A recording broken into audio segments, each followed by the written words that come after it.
प्रिय विद्यार्थियों नमस्कार। मैं महेश जैन, आपका हिंदी का शिक्षक। हिंदी पढ़ें आगे बढ़ें यूट्यूब चैनल पर आपका बहुत बहुत स्वागत है। सबसे पहले जिन लोगों ने चैनल सब्सक्राइब नहीं किया है वो चैनल को सब्सक्राइब कर ले, जिससे आपको आगे की जो पढ़ाई हो चुकी है उसका लाभ मिल सके। कल हमने पढ़ा था पंचवटी के 3 काव्यों को, आज उससे आगे चौथा। चौथे में आपको संदर्भ वही लिखना है कि प्रस्तुत पद्यांश हमारी पाठ्य पुस्तक हिंदी काव्य के पंचवटी शीर्षक से लिया गया है और जिसके रचयिता या कवि मैथिलीशरण गुप्त जी है। देखते आगे। मर्त्यलोक के मालिन्य मेटने, अब ये ध्यान रखना माँ वर्ण की आवृत्ति है तो यहाँ पर अनुप्रास अलंकार। स्वामी संग सावर्ण की आवृत्ति, तो मर्त्यलोक के मालिन्य मेटने स्वामी संग जो आई है, 3 लोक की लक्ष्मी ने यह कुटी आज अपनाई। वीर वंश की लाज यही है, फिर क्यों वीर न हो प्रहरी। अरे बिजन देश है निशा शेष है, निशा चली मायाठ। तो कवि कहते हैं मर्त्यलोक, मर्त्यलोक होता है मृत्यु लोक, अर्थात इस धरती के पृथ्वी के। मालिन्य, मालिन्य में होता है पाप, मैटने माने मिटाने के लिए। इस मृत्यु लोक के पापों को कष्टों को नष्ट करने के लिए स्वामी संग जो आई है। स्वामी यानी अपने पति, संग माने साथ में, जो माने जो आई माने आई है, जो अपने पति के साथ इस मृत्यु लोक के पापों को कष्टों को मिटाने के लिए नष्ट करने के लिए अपने पति के साथ आई है। 3 लोक की लक्ष्मी ने यह कुटी आज अपना। 3 लोक, तीनों ही लोकों की लक्ष्मी अर्थात सीता जी ने राजमहल को त्याग करके यह कुटी आज अपनाई। इस पत्तों की कुटिया को अपनाया है। कहने का मतलब ये है कि पंचवटी में 3 लोगों की लक्ष्मी सीता ने राजमहल त्याग करके इस पर्ण कुटी को अपनाया है और यहाँ पर अपने पति श्री राम के साथ इस मृत्युलोक, इस पृथ्वी के मालिन्य यानी पापों को मिटाने के लिए अपने पति स्वामी राम के साथ आई। वीर वंश की लाज फिर क्यों वीर न हो प्रहरी। प्रतिभाषक चिन्ह कवि कहते वीर वंश, वीर वंश माने वीरों के वंश की, लाज माने सम्मान इज्जत मर्यादा, यही माने यही सीता जी वीरों के वंश की क्या है, शान है, आन बान शान है। फिर क्यों वीर न हो प्रहरी, तो उनकी रक्षा के लिए कोई वीर प्रहरी माने पहरेदार क्यों नहीं होगा, था पहरेदार कैसे नहीं होगा। कहने का मतलब है वीरों की वंश की लाज यही है सीता जी, फिर इसकी रक्षा के लिए कोई वीर पुरुष पहरेदार क्यों नहीं होगा, क्योंकि वीर पुरुष पहरेदार की आवश्यकता। बिजन देश है निशा शेष है, निशा चली माया। बिजन मतलब सुनसान निर्जन मनुष्य रहित पूरा प्रदेश जो है निर्जन है। निशा शेष है, निशा माने निशा रात्रि, रात्रि समाप्त होने में अभी बाकी है, देर है। निशा चली माया ठहरी, निशा चली माने राक्षसों की, माया माने माया भी शक्ति, ठहरी यानी फैली हुई, और चारों ही ओर राक्षसों का माया जाल फैला हुआ है। कहने का मतलब ये है, कवि कहते हैं इस पंचवटी में 3 लोक की लक्ष्मी सीता जी ने राजमहल त्याग करके इस पत्तों की कुटिया को अपनाया, जो यहाँ पर अपने पति श्री राम के साथ इस पृथ्वी लोक के, इस मृत्यु लोक के पापों को मिटाने के लिए यहाँ आई हुई हैं। पंचवटी के पास निर्जन माने सुनसान प्रदेश है, रात्रि अभी बाकी है, चारों ओर राक्षसों की माया फैली है और यह वीरों की वंश की लाज। ऐसी स्थिति में कोई वीर पहरेदार कैसे नहीं होगा, अर्थात वीर पुरुष लक्ष्मण का पहरेदार होना आवश्यक है। अब काव्य का सौंदर्य में प्रहरी के रूप में लक्ष्मण का चित्रण हुआ है। यहाँ पर खड़ी बोली,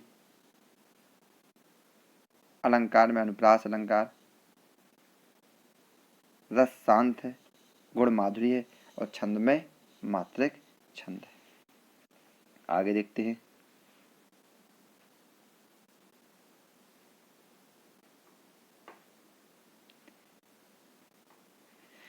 क्या ही स्वच्छ चांदनी है यह है, क्या ही निस्तब्ध निशा।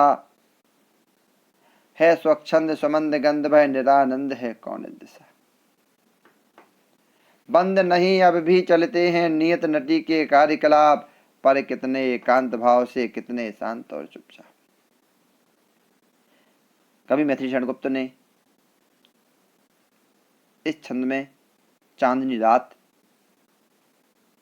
की प्राकृतिक सौंदर्य का वर्णन किया है।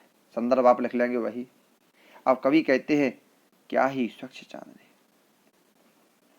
स्वच्छ साफ निर्मल चांदनी, यह क्या ही निर्मल चांदनी है और है क्या ही निस्तब्ध नशा। निस्तब्ध में होता बिल्कुल शांत, नशा माने रात, और क्या ही शांत रात्रि है स्वच्छंद सुमंद गंध भय निरानंद है कौन दिशा।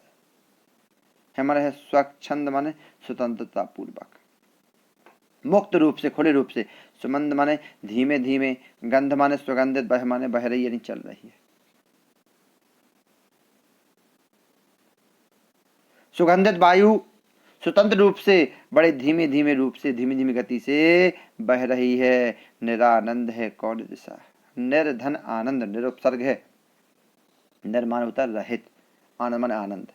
भला कौन सी दिशा ऐसे माहौल में, ऐसे वातावरण में आनंद रहित है, अर्थात संपूर्ण दिशाएं आनंद से युक्त है। बंद नहीं अब भी चलते हैं नियत नटी के कार्यकलाप, पर कितने एकांत भाव से कितने शांत और चुपचाप। कभी कहते हैं इस रात्रि में भी बंद नहीं होते, अब भी चलते हैं, इस रात में भी चलते हैं। नियति, नियति यानी प्रकृति रूपी, नटी यानी नायिका, रूपक अलंकार। कार्यकलाप, कार्यकलाप माने क्रियाकलाप, गतिविधियां, कामकाज।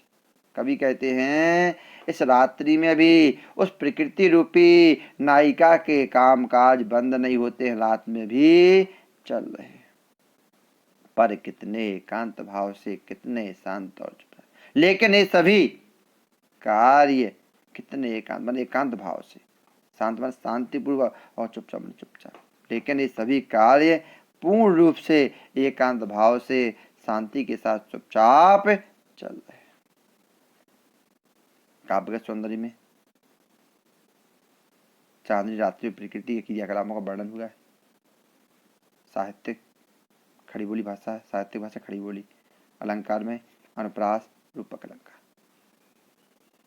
है बिखेर देती वसुंधरा मोती सबके सोने पर, रवि बटोर लेता है उनको सदा सवेरा होने पर। इसमें भी संदर्भ आप रख लेंगे। इसमें प्रकृति के सुंदर रूप का चित्रण किया है। कवि कहते हैं बिखेर देती माने फैला देती है, वसुंधरा माने पृथ्वी, मोती माने मोती, कौन से मोती, ओष रूपी मोती, सबके माने सभी के सोने माने सोने पर। यानी रात्रि में जब सभी सो जाते हैं तो सभी के सो जाने पर पृथ्वी चारों ओर ओष रूपी मोती फैला देती है।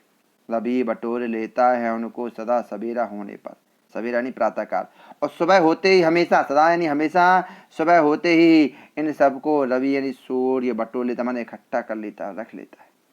और सुबह होते ही इन ओष रूपी मोतियों को सूर्य इकट्ठा करके अपने पास रख लेता है।